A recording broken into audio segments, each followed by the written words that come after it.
Do you want to be a fighter pilot like in Top Gun? How about commanding an aircraft carrier out at sea or becoming an astronaut? All these are real jobs in the Navy, but the roles are exclusive to officers. So how do you become a naval officer? If you don't attend the Naval Academy or participate in the Reserve Officers Training Corps at your college, your only other option is to attend Officer Candidate School. The Navy's Officer Candidate School, or OCS, is a 13-week course in Newport, Rhode Island, equivalent to boot camp but designed to train officers. It tests candidates both physically and mentally. This video will take you through the challenging process candidates face to become a naval officer. Getting selected. The first question you may have is, how do I attend OCS? Becoming an officer is different than enlisting. Instead of just signing up, to become an officer, you have to apply and be selected. The process starts by visiting a Navy officer recruiter. Applicants take the OAR, or the Officer Aptitude Rating Test, and some will take the ASTB, the Aviation Selection Test Battery, if they are interested in certain jobs like pilot or naval flight officer.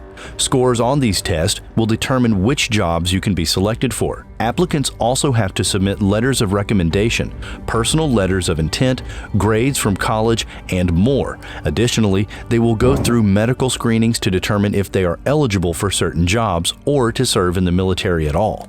Once an applicant has completed the process, their packet will be submitted to a selection board for the different jobs they are interested in. Typically, applicants will apply to 3 to 5 different communities. Some of these include surface warfare, naval aviator or pilot, naval flight officer, intelligence, special warfare, and supply corps. Recruiters will be notified when their applicant has been selected for a specific job or designator, and they will receive a date to attend OCS. Attending OCS. So you've been selected, but what can you expect at OCS? OCS is broken up into 4 categories: indoctrination phase, junior officer candidate phase, senior officer candidate phase, and candidate officer phase. The first phase is indoctrination phase, or Indoc. When you arrive at OCS and check in, you will immediately become an indoctrination candidate. The Indoc phase focuses heavily on militarization and physical fitness. This is generally regarded as the toughest portion of training, with the highest attrition rate. Candidates are given the opportunity to drop on request, or DOR, and quit the program at any point in training, and they are reminded of it often. This is unique to OCS, as the military doesn't want to have officers in leadership ranks that are not mentally tough or do not want to be there. As a result, there are typically many candidates that choose to DOR during Indoc. Indoc phase lasts 3 weeks. During the first week, the candidates spend most of their time going to and from medical appointments to ensure that they are fit to serve. They also learn military basics like marching, getting fitted for their uniforms, pass swim qualifications, and meet their class team. The class team is typically made up of 2 Navy chiefs who serve as recruit division commanders, 1 Marine Corps drill instructor, often a gunnery sergeant, and 2 Navy lieutenants. They will guide the class throughout training. The first test they will encounter is the IST, the Initial Strength Test, which occurs in the middle of week 1. Candidates will perform a standard Navy physical readiness test, but with some added pressure from Marine Corps DIs and Navy RDCs. The PRT consists of push-ups, planks, and a 1.5-mile run. Candidates need a satisfactory medium to pass. First Friday is when the real training begins. This is a physical and mental test for candidates who must perform under pressure and show how hard they can push. Week 2, the candidates will get a tour of training country from their class team and begin attending academic classes and rifle drill. The biggest event week 2 is Fast Cruise. Again, this is another physical event that also tests candidates' mental strength. It is short but intense. After completing Fast Cruise, candidates earn the right to wear their Navy working uniform and will have a uniform inspection as a class. Week 3 is the most stressful for many candidates, as it leads up to the room, locker, and personnel inspections, or RLP. RLP is considered by many to be the most difficult training evolution of OCS. Candidates spend the entire week making sure their rooms are spotless. During the event, their knowledge will also be tested, and they are expected to put out maximum physical effort. Upon completion of the RLP inspection, candidates have earned the right to call themselves junior officer candidates. Officer candidate phase lasts for 6 weeks. Candidates are referred to as junior officer candidates, or JOCs, week 4 through 6, and senior officer candidates, SOCs, weeks 7 through 9. This phase is much more focused on academics. Candidates will attend PT every morning at 5 a.m. and then spend the majority of the day in classes. They will be tested on topics like naval history, engineering, navigation, and more. Week 5, candidates will have drill competition. Their Class DI has been training them on Marine Corps rifle drill procedures for weeks, and they will have to perform the skills they learned.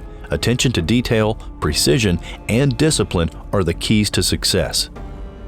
At week 6, JOCs will have another uniform inspection, this time in their khaki Navy service uniform. Candidates are tested on knowledge and military bearing. Upon completing the inspection, they earn the right to wear their khakis for the next phase of training and can call themselves senior officer candidates. Week 8 is one of the busiest weeks for candidates. They will have multiple academic tests as well as the final inspection, the Officer Personnel Inspection, or OPI. This is another room and uniform inspection where the candidate will be in their dress uniform. They will be evaluated on military bearing and knowledge by an officer. This is one of the most difficult training evolutions because of the wealth of knowledge candidates are expected to know about warfare. At some point during SOC phase, candidates will attend firefighting training and learn basic ship damage control. The culminating event of officer candidate phase is battle stations. Battle stations is like Fight Club. The first rule is you don't talk about it. So what goes on will remain a mystery to all but the brave few who choose to go through training. When battle stations is complete, senior officer candidates become candidate officers and take over the responsibility of running the squadron. Candidate officer phase, or CANDIO phase, is the final stage of training, focused on leadership. For 3 weeks, CANDIOs are in charge of running the daily operations of the squadron. This involves training and escorting newer candidates like the Indocs to classes and medical appointments, standing watch, and running daily PT sessions for the squadron. They advise the newer classes and help them prepare for tests and inspections. Every CANDIO is assigned a specific job to perform so operations run smoothly and to give them experience of what it's like to be an officer leading sailors in the real world. For the 13th and final week of training, CANDIOs turn over the squadron to the new CANDIO class and are referred to as Super CANDIOs. They finish up any remaining requirements and prepare for graduation. Life at OCS. A typical OCS class is made up of about 100 candidates, split into 2 companies. Men and women train together. Candidates live 2 to a room in college suite-style rooms. Each room has its own bathroom and sink, and showers connect 2 rooms. Candidates can bring what they want with them, but won't have access to their personal belongings for most of the training. They will get their cell phones back upon becoming CANDIOs to aid in daily operations and to look for housing at their next duty station. Nay Hall is the dining facility at Naval Station Newport. Candidates will go to the chow hall 3 times a day as a class. Candidates are restricted to drinking water. No sodas, caffeine, or desserts are allowed until CANDIO phase. Candidates are paid as an E5 from the day they begin training. They continue receiving this until graduation, when they become a commissioned officer. Officer Candidate School is a challenging but rewarding course that transforms civilians and enlisted sailors into commissioned officers.